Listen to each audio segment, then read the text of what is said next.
എല്ലാവർക്കും നമസ്കാരം. നിങ്ങൾ തിരുപ്പതി പോകാൻ വേണ്ടി പ്ലാൻ ചെയ്യുന്ന ഒരാളാണോ? എങ്കിൽ എങ്ങനെ തിരുപ്പതിയിൽ എത്തിച്ചേരാം, എങ്ങനെ ടിക്കറ്റ് ബുക്ക് ചെയ്യാം, അതുപോലെ തന്നെ അവിടുത്തെ അക്കോമഡേഷൻ എല്ലാ ഡീറ്റെയിൽസും ഇൻക്ലൂഡ് ചെയ്തിട്ടുള്ള ഒരു കംപ്ലീറ്റ് ഗൈഡാണ് നമ്മൾ ഈ വീഡിയോയിൽ പ്ലാൻ ചെയ്തിട്ടുള്ളത്. അതുകൊണ്ട് തന്നെ വീഡിയോ സ്കിപ്പ് ചെയ്യാതെ മുഴുവനായി കാണാൻ വേണ്ടി ശ്രമിക്കുക. ആദ്യം തിരുപ്പതി എന്തുകൊണ്ട് ഇത്ര സ്പെഷ്യലായെന്ന് നമുക്ക് നോക്കാം. ആന്ധ്രാപ്രദേശിലെ തിരുമല മലമുകളിൽ സ്ഥിതി ചെയ്യുന്ന ശ്രീ വെങ്കടേശ്വര സ്വാമി ക്ഷേത്രം ലോകത്തിലെ ഏറ്റവും പ്രശസ്തവും സമ്പന്നവുമായ ക്ഷേത്രങ്ങളിൽ ഒന്നാണ്. ഇവിടെ പ്രതിഷ്ഠിച്ചിരിക്കുന്ന ദൈവം ബാലാജി അല്ലെങ്കിൽ വെങ്കടേശ്വരൻ എന്നാണ് അറിയപ്പെടുന്നത്. വിശ്വാസമനുസരിച്ച് കലിയുഗത്തിൽ ഭക്തരുടെ പ്രാർത്ഥനകൾ കേട്ട് അനുഗ്രഹം നൽകുന്ന ദൈവമാണ് ഇവിടെ സ്ഥിതി ചെയ്യുന്നത്. ഇനി നമുക്ക് തിരുപ്പതിയിൽ എങ്ങനെ ദർശനം നടത്താം, അതിനുള്ള ഡിഫറെൻറ്റ് ഓപ്ഷൻസ് നോക്കാം. ഇതിൽ ആദ്യം തന്നെ ഉള്ളതാണ് ഫ്രീ ദർശൻ അല്ലെങ്കിൽ സർവ്വദർശൻ എന്ന് പറയുന്നത്. ഇത് നമുക്ക് പ്രത്യേകമായി ടിക്കറ്റ് ഒന്നും ബുക്ക് ചെയ്യേണ്ടതായിട്ടുള്ളൊരാവശ്യമില്ല. അവിടെ ക്ഷേത്രത്തിലെത്തിയ ശേഷം അവിടുത്തെ ക്യൂവുമായിട്ട് നമുക്ക് ജോയിൻ ചെയ്യാവുന്നതാണ്. അപ്പം ഇവിടുത്തെ ഒരു പ്രശ്നം എന്ന് വെച്ച് കഴിഞ്ഞാൽ വെയിറ്റിംഗ് ടൈം 6 മുതൽ 12 മണിക്കൂർ വരെ വന്നേക്കാം. ഇനി പീക്ക് ടൈം, അതായത് അവധി ദിവസങ്ങൾ അതല്ലെങ്കിൽ ക്ഷേത്രത്തിലെ എന്തെങ്കിലും പ്രത്യേകതയുള്ള ദിവസങ്ങളൊക്കെ ആണെങ്കിൽ അതിലും കൂടുതൽ പോയേക്കാം. അപ്പോൾ ഈ ഒരു ഓപ്ഷൻ ശരിക്കും ടൈമുള്ള ഒരാളാണെങ്കിൽ തീർച്ചയായും ഓപ്റ്റ് ചെയ്യാവുന്നതാണ്. ഇനി അടുത്തൊരു ഓപ്ഷനാണ് ഫുട് പാത്ത് ദർശനം. ഈ തിരുമല കുന്നിലേക്ക് നമുക്ക് നടന്നു കയറാനായിട്ട് പറ്റും. അലിപ്പിരി അല്ലെങ്കിൽ ശ്രീവരിമേട്ട് വഴി പോകാം.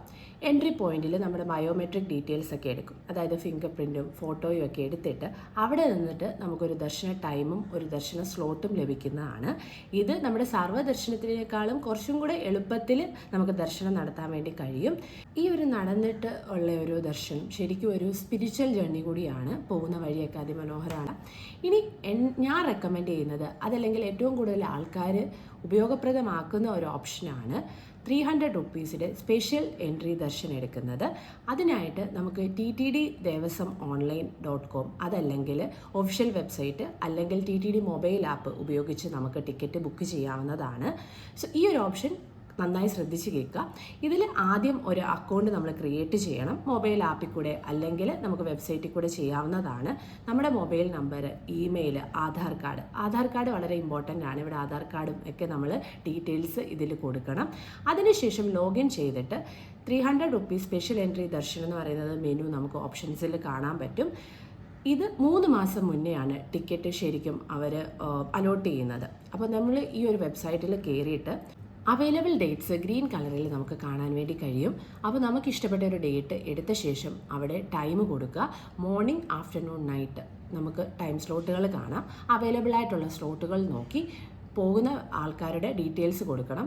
മസ്റ്റായിട്ടും എല്ലാവർക്കും ആധാർ കാർഡ് നിർബന്ധമാണ്. ആ ഡീറ്റെയിൽസ് എല്ലാം എൻട്രി ചെയ്തിട്ട് സബ്മിറ്റ് കൊടുക്കുക. പേയ്മെൻറ്റും ചെയ്ത ശേഷം നമ്മൾ ടിക്കറ്റ് ജനറേറ്റ് ചെയ്ത് കിട്ടും. തൽക്കാലം പോലെ തന്നെ വളരെ ഫാസ്റ്റായിട്ടാണ് ടിക്കറ്റ് ബുക്ക് ചെയ്ത് പോകുന്നത്. അതുകൊണ്ട് തന്നെ നല്ലൊരു നെറ്റ്വർക്ക് ഉള്ള ഒരു ഏരിയയിൽ തന്നെ നിൽക്കുക. നമുക്ക് 3 മാസം മുന്നെയാണ് ടിക്കറ്റുകൾ അലോട്ട് ആവുന്നത്. ഇപ്പം ഈ ഒരു ഏപ്രിലിൽ അലോട്ട് ആവുന്നത് ജൂലൈ മന്തിലേക്കുള്ള സ്ലോട്ടുകളാണ്. നമുക്ക് ഏകദേശം 23 അല്ലെങ്കിൽ 24 ഡേറ്റ്. എല്ലാ മാസവും 23 അല്ലെങ്കിൽ 24 തീയതിയാണ് ഈ സ്ലോട്ടുകൾ ബുക്ക് ആവുന്നത്. ഇതിൻ്റെ കൂട്ടത്തിൽ ഓരോ ടിക്കറ്റിനും 2 തിരുപ്പതി ലഡു വീതം കിട്ടുന്നതാണ്. നമുക്കിനി എക്സ്ട്രാ വേണമെങ്കിൽ അവിടെ തന്നെ ഓപ്ഷൻസ് ഉണ്ട്. കൂടുതൽ എണ്ണം വേണ്ടിയിട്ട് എടുക്കാൻ വേണ്ടിയിട്ട് ഒരു ലഡുവിന് 50 രൂപയാണുള്ളത്. സോ അതനുസരിച്ച് നമുക്ക് വേണ്ടുന്ന രീതിയിൽ സബ്മിറ്റ് ചെയ്യുക. ഇനി ഒരു ഓപ്ഷൻ എന്ന് വെച്ച് കഴിഞ്ഞാൽ തിരുപ്പതി ചെന്നിട്ട് നമുക്ക് ടിക്കറ്റ് കിട്ടുമെന്നുള്ളതാണ്. തിരുപ്പതിയിൽ നമുക്ക് സ്റ്റേകളുണ്ട്. മാധവം അതുപോലെയുള്ള തിരുപ്പതി TTD ദേവസ്വത്തിൻ്റെ തന്നെ സ്റ്റേകളുണ്ട്. അങ്ങനെയുള്ള ഡിഫറെൻറ്റ് ഏരിയാസിൽ ടോക്കൺസ് കൊടുക്കും. ഒരു ഏകദേശം 10,000 ടോക്കൺസ് ആണ് ഡെയിലി ബേസിസിൽ കൊടുക്കുന്നത്. പക്ഷെ നമുക്ക് ഉറപ്പ് പറയാൻ പറ്റത്തില്ല നമുക്ക് കിട്ടുമോ ഇല്ലയോ എന്നുള്ളത്. ഓരോ ദിവസം മുന്നേ, അതായത് നാളേക്കുള്ള ടോക്കൺ ഇന്നാണ് കൊടുക്കുന്നത്. സോ അങ്ങനെ നമുക്ക് പ്ലാൻ ചെയ്യാം. പക്ഷേ ഒരു ബാക്കപ്പ് പ്ലാനായിട്ട് മാത്രം ഇതിനെ കാണുക. അപ്പം ആ ഒരു ഓപ്ഷനും അവൈലബിൾ ആണ്. ഈ 3-4 ഓപ്ഷൻസ് ആണ് കറൻ്റ്ലി നമുക്ക് അവിടെ ദർശനത്തിനായിട്ടുള്ളത്. ഇതിൽ നമ്മൾ പറഞ്ഞതുപോലെ തന്നെ ഏറ്റവും റെക്കമെൻഡ് ചെയ്യുന്നത് 300 റുപ്പീസിൻ്റെ സ്പെഷ്യൽ എൻട്രി ദർശനമാണ്. നമുക്ക് ഏകദേശം ഒരു 4 മണിക്കൂറോ 5 മണിക്കൂറോ അവിടെ വെയിറ്റിംഗ് ടൈം വരുന്നുള്ളൂ. അതുകൊണ്ട് തന്നെ നമുക്ക് പെട്ടെന്ന് തന്നെ ദർശനം നടത്തി വരാൻ വേണ്ടി കഴിയുന്നതാണ്. ഇനി നമുക്ക് തിരുപ്പതിയിൽ എങ്ങനെ കേരളത്തിൽ നിന്ന് എത്തിച്ചേരാമെന്ന് നോക്കാം. നമുക്ക് 3 ഓപ്ഷൻസ് ആണ് ഉള്ളത്. അതിലേറ്റവും ആദ്യമായിട്ടുള്ളത് ഫ്ലൈറ്റ് വഴിയാണ്. ഫ്ലൈറ്റ് തീർച്ചയായും നമുക്ക് സമയക്കുറവ് ആണ് ഫ്ലൈറ്റിൽ പോകുമ്പോഴത്തേക്കിന്. പക്ഷേ ഡയറക്റ്റ് ഫ്ലൈറ്റ് കുറവാണ്. അതുകൊണ്ട് തന്നെ നമ്മൾ ബാംഗ്ലൂരോ ചെന്നൈയിലോ ചെന്നിട്ട് പിന്നെ അവിടെ നിന്ന് പ്ലാൻ ചെയ്യേണ്ടതായിട്ട് വരും. എക്കണോമിക്കലി കുറച്ച് കൂടുതലായിരിക്കും എമൗണ്ട് വരുന്നത്. ഇനി അടുത്തത് ബസ് അല്ലെങ്കിൽ റോഡ് യാത്രയാണ് ഒരു ഓപ്ഷൻ. ബാംഗ്ലൂർ വഴിയൊക്കെ റോഡ് ട്രിപ്പ് പ്ലാൻ ചെയ്ത് പോകാവുന്നതാണ്. അതുപോലെ തന്നെ ബസ് സർവീസുകളുണ്ട്. അത് ചെന്നൈയിൽ നിന്നൊക്കെ കിട്ടുന്നതാണ്. ഡയറക്റ്റ് ബസ് തിരുപ്പതിയിലേക്ക് ആ ഒരു ഓപ്ഷനും ഉണ്ട്. ഇനി ഏറ്റവും ഫീസിബിളായിട്ട് നമുക്ക് കംഫർട്ടബിളായിട്ടുള്ളൊരു ഓപ്ഷനാണ് ട്രെയിന്. അപ്പം നമുക്ക് തിരുവനന്തപുരം, കൊച്ചി, കോഴിക്കോട് എന്നീ പ്രധാന നഗരങ്ങളിൽ നിന്ന് രണികുണ്ട അല്ലെങ്കിൽ തിരുപ്പതി സ്റ്റേഷനുകളിലേക്ക് പല ട്രെയിനുകളുണ്ട്. വീക്ക്ലി ട്രെയിനുകളും ഡെയിലി ട്രെയിനുകളുമുണ്ട്. നമുക്ക് ഈ 2 മെയിനായിട്ടുള്ള സ്റ്റേഷൻസാണ്. ഇതിൽ രണികുണ്ട തിരുപ്പതിയിൽ നിന്നും ഏകദേശം 15 കിലോമീറ്റർ മാറിയിട്ടാണ് നമുക്കൊരു 30 മിനിറ്റ്സ് ടാക്സി അല്ലെങ്കിൽ ബസ് വഴി എത്താവുന്നതാണ്. ഇനി കൊച്ചിയിൽ നിന്ന് നമുക്ക് മെയിനായിട്ട് അല്ലെങ്കിൽ ട്രിവാൻഡ്രത്ത് നിന്ന് മെയിനായിട്ട് തിരുപ്പതിയിലൊക്കെ ഉള്ള 2 ട്രെയിനാണ്. ഡെയിലി ട്രെയിനുകളിൽ ഒന്നാണ് ശബരി എക്സ്പ്രസ് 20630 അതുപോലെ തന്നെ കേരള എക്സ്പ്രസ് 12625. ഇത് രണ്ടും ഏകദേശം 16 മണിക്കൂർ എടുത്തിട്ട് നമുക്ക് തിരുപ്പതിയിൽ എത്തിച്ചേരാവുന്നതാണ്. ഒരു ട്രെയിന് രാത്രി 11:10 കൂടി എത്തിച്ചേരുമെങ്കിൽ അടുത്ത train next day 4:45 around 5 o'clock കൂടിയാണ് സ്റ്റേഷനിൽ എത്തിച്ചേരുന്നത്. നമ്മൾ ടിക്കറ്റ് എടുത്തിരിക്കുന്ന ടൈമിനനുസരിച്ച് ഈ 2 ട്രെയിനിലും ഏതെങ്കിലും ഒന്ന് എടുക്കുന്നതാണ് ഏറ്റവും ഫീസിബിളായിട്ടുള്ളത്. തിരിച്ചും ഈ ട്രെയിനുണ്ട്. അപ്പം നമുക്ക് അതിന് തിരിച്ച് പോരാവുന്നതുമാണ്. അപ്പം ഇനി റെയിൽവേ സ്റ്റേഷനിൽ എത്തിച്ചേർന്ന് കഴിഞ്ഞാൽ നമുക്ക് വെയിറ്റിംഗ് റൂംസ് അവൈലബിൾ ആണ്. നമ്മൾ കഴിഞ്ഞ തവണ കാണിച്ചിട്ടുണ്ടായിരുന്നു. അപ്പം നമുക്ക് കുറച്ച് നേരം അവിടെ ഒന്ന് റിഫ്രഷ് ചെയ്തിട്ട് മുകളിലോട്ട് പോകാവുന്നതാണ്. ആ ഒരു ഓപ്ഷനും എടുക്കാവുന്നതാണ്. അപ്പോൾ ഈ ഒരു 3 ട്രാവലിംഗ് ഓപ്ഷൻസിൽ ഏറ്റവും കംഫർട്ടബിളായിട്ട് നമുക്ക് ഫീൽ ചെയ്തിട്ടുള്ളത് ബൈ ട്രെയിനാണ്. സോ അത് നമ്മുടെ ഒരു ഡേറ്റ് അനുസരിച്ച് എന്ന് വെച്ചാൽ 2 മാസം മുന്നേ തന്നെ ടിക്കറ്റ് റിലീസ് ചെയ്യും. അപ്പം നമുക്ക് നമ്മുടെ ഡേറ്റ് നമ്മൾ ഓൾറെഡി ടിക്കറ്റ് ബുക്ക് ചെയ്തതിനനുസരിച്ച് ട്രെയിൻ ടിക്കറ്റ് നോക്കിയെടുക്കാവുന്നതാണ്. ഈ ഒരു ഇമ്പോർട്ടൻ്റ് ആയിട്ടുള്ള കാര്യം എന്ന് വെച്ച് കഴിഞ്ഞാൽ തിരുപ്പതിയിൽ അല്ലെങ്കിൽ തിരുമലയിൽ താമസ സൗകര്യങ്ങൾ എന്തൊക്കെയാണെന്നാണ്.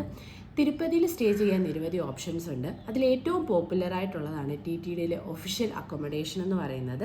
TTD ദേവസ്വം ഓൺലൈൻ വെബ്സൈറ്റ് അല്ലെങ്കിൽ ആപ്പ് വഴി തന്നെ റൂംസ് മുൻകൂട്ടി ബുക്ക് ചെയ്യാൻ പറ്റുന്നതായിരിക്കും. വളരെ കുറഞ്ഞ നിരക്കിൽ ക്ലീനായിട്ട് ബേസിക് ഫെസിലിറ്റീസ് ഉള്ള റൂംസാണ് നമുക്കവിടെ കിട്ടുന്നത്. ഫാമിലി ആയിട്ടൊക്കെ പോകുന്നവർക്ക് നല്ല ഓപ്ഷൻസാണിത്. നമ്മൾ ഏകദേശം രാവിലെ 10 മണിയോടുകൂടി തന്നെയാണ് 3 മാസം മുന്നേ ഉള്ള ടിക്കറ്റ് ഓപ്പൺ ആവുന്നതെന്ന് പറഞ്ഞല്ലോ. അപ്പോൾ നമുക്ക് ആ ടിക്കറ്റ് ബുക്ക് ചെയ്ത് കഴിഞ്ഞാൽ അന്നേ ദിവസം തന്നെ 3 മണിക്ക് സെയിം വെബ്സൈറ്റിൽ അക്കോമഡേഷനായിട്ടുള്ള ഓപ്ഷൻസും കിട്ടും.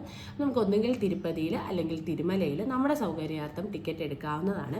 രണ്ടും 2 തരം എക്സ്പീരിയൻസ് ആണ്. നമ്മൾ കഴിഞ്ഞ തവണ തിരുമലയിലായിരുന്നു. അത് എനിക്ക് കുറച്ചും കൂടി ഇഷ്ടപ്പെട്ടു. ക്ഷേത്രത്തിനടുത്താണ്, നമുക്ക് പോകുവാനും വരുവാനും ഒക്കെ ആയിട്ട് എളുപ്പമുള്ള ഒരു ഓപ്ഷനാണ്. അപ്പോൾ തിരുപ്പതിയിൽ നിന്നും തിരുമലയിലേക്ക് ഏകദേശം ഒരു 1.5 hours ജേർണി ഉണ്ട്. നമുക്ക് അതിനായിട്ട് ബസ്സോ അല്ലെങ്കിൽ പ്രൈവറ്റ് ക്യാബോ ഒക്കെ എടുക്കാവുന്നതാണ്. പോകുന്ന വഴിയിൽ എൻട്രി ഇടയ്ക്ക് വെച്ചിട്ട് നമ്മൾ ചെക്ക് ചെയ്യുന്നുണ്ട്. ആ ടൈമിൽ നമ്മുടെ ടിക്കറ്റും അതുപോലെ തന്നെ ആധാർ കാർഡ് വാലിഡേഷനും ഒക്കെ ഉണ്ട്. അപ്പോൾ ആ ഒരു സ്റ്റെപ്പ് കംപ്ലീറ്റ് ചെയ്ത് കഴിഞ്ഞാൽ നമുക്ക് തിരുമലയിൽ പോയി സ്റ്റേ ചെയ്യാവുന്നതാണ്. ഇതല്ലാതെ റെയിൽവേ സ്റ്റേഷൻ്റെ തൊട്ടടുത്ത് ഒട്ടേറെ പ്രൈവറ്റ് റൂംസ് അവൈലബിൾ ആണ്. ക്ലീനായിട്ടൊക്കെ ഉള്ള റൂംസ് എനിക്ക് തോന്നുന്നു നമ്മൾ നേരത്തെ മുൻകൂട്ടി തന്നെ ബുക്ക് ചെയ്യണം. അതല്ലാതെ ഒരു 1000 to 1500 rupees നമുക്ക് അത്യാവശ്യം നീറ്റായിട്ടുള്ള ഒരു അക്കോമഡേഷൻ കിട്ടുന്നതായിരിക്കും. അതുപോലെ തന്നെ നമ്മൾ ഈ തിരക്കുള്ള സമയം, അതായത് എന്തെങ്കിലും ഫെസ്റ്റിവൽ ടൈം അല്ലെങ്കിൽ കുട്ടികളുടെയൊക്കെ വെക്കേഷൻ ടൈം, ആ ടൈമിലൊക്കെ ക്ഷേത്രത്തിൽ നന്നായിട്ട് തിരക്ക് അത്യധികം കൂടുതലായിരിക്കും. അതുകൊണ്ട് തന്നെ ഈ സമയത്ത് നമ്മൾ അക്കോമഡേഷൻ നേരത്തെ മുൻകൂട്ടി ബുക്ക് ചെയ്യാൻ വേണ്ടി ശ്രദ്ധിക്കുക. അപ്പോൾ നമ്മൾ മെയിനായിട്ടും ടിക്കറ്റ് ബുക്ക് ചെയ്യുന്നത്, എങ്ങനെ എത്തിച്ചേരാം, താമസ സൗകര്യങ്ങൾ, ഇതെല്ലാം കംപ്ലീറ്റ് ആയിട്ട് കഴിഞ്ഞു. ഇനി അതല്ലാതെ കുറച്ച് ടിപ്സുകളുണ്ട് നമ്മളും ശ്രദ്ധിക്കേണ്ടതായിട്ടുള്ളത്. അതെന്താണെന്ന് വെച്ച് കഴിഞ്ഞാൽ ഡ്രസ് കോഡ്. തിരുപ്പതിയിൽ ട്രഡീഷണൽ അറ്റയറാണ് അവർ പ്രിഫർ ചെയ്യുന്നത്. നമ്മൾ ആ ടിക്കറ്റ് എടുക്കുമ്പോൾ തന്നെ അതിലും നമുക്ക് കാണാൻ വേണ്ടി കഴിയും. സാരി, അതല്ലെങ്കിൽ ധാവണി, അങ്ങനെയൊക്കെയുള്ള ഡ്രസ്സാണ് സ്ത്രീകൾക്ക്. പുരുഷന്മാർക്ക് അതുപോലെ തന്നെ മുണ്ടും ഷർട്ട്, അങ്ങനെയാണ് നമ്മൾ കണ്ടിട്ടുള്ളത്. കഴിഞ്ഞ തവണ നമ്മൾ പോയപ്പോൾ ചുരിദാറിട്ട് പോയവരെ കണ്ടു. പക്ഷെ അത് അലൗഡ് ആണോ ഫോർമലി എന്നുള്ളത് അറിയില്ല. അതുപോലെ തന്നെ നമ്മൾ ടിക്കറ്റ് മസ്റ്റായിട്ട് പ്രിൻ്റ് ഔട്ട് എടുത്ത് പോവുക. ആധാർ കാർഡ് ഒറിജിനൽ അല്ലെങ്കിൽ പ്രിൻ്റ് ഔട്ട് ആയാലും മതി, അതും വാലിഡാണ്. അത് രണ്ടും കയ്യിൽ കരുതണം, എന്നാൽ മാത്രമേ നമുക്ക് നമ്മളെ കടത്തി വിടത്തുള്ളൂ. ശേഷം മൊബൈൽ ഫോൺസിനും ഇലക്ട്രോണിക്സ് ഐറ്റംസിനും ഒക്കെ റെസ്ട്രിക്ഷൻസ് ഉണ്ട്. ലോക്കർ ഫെസിലിറ്റീസ് അവൈലബിൾ ആണ് അവിടെ തന്നെ. അതല്ലെങ്കിൽ നമ്മൾ എടുത്തിട്ടുള്ള റൂമിൽ അത് വെച്ചിട്ട് പോകാവുന്നതാണ്. അത് ലോങ് ക്യൂ എന്ന് പറയുന്നത് എക്സ്പെക്റ്റഡ് ആണ്.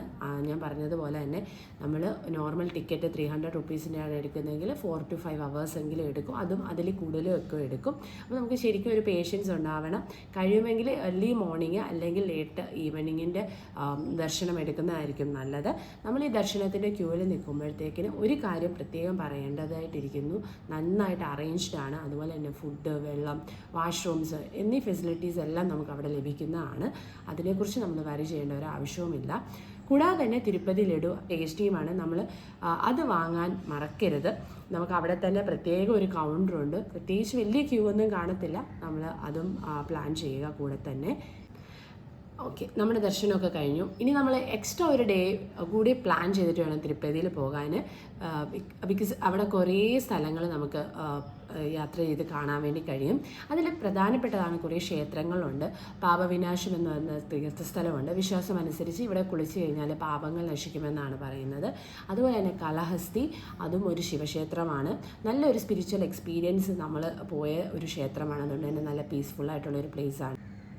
അപ്പോൾ നമ്മൾ ഇന്നത്തെ വീഡിയോയിൽ നമ്മൾ കണ്ടത് തിരുപ്പതി ക്ഷേത്രത്തിൻ്റെ പ്രത്യേകത മുതൽ ടിക്കറ്റ് എടുക്കുന്ന എല്ലാ മാർഗ്ഗങ്ങളും, കേരളത്തിൽ നിന്ന് പോകാനുള്ള യാത്രാമാർഗ്ഗവും, താമസ സൗകര്യങ്ങളും, പ്രധാന ടിപ്സുകളും, സമീപ സ്ഥലങ്ങളും എല്ലാമാണ്.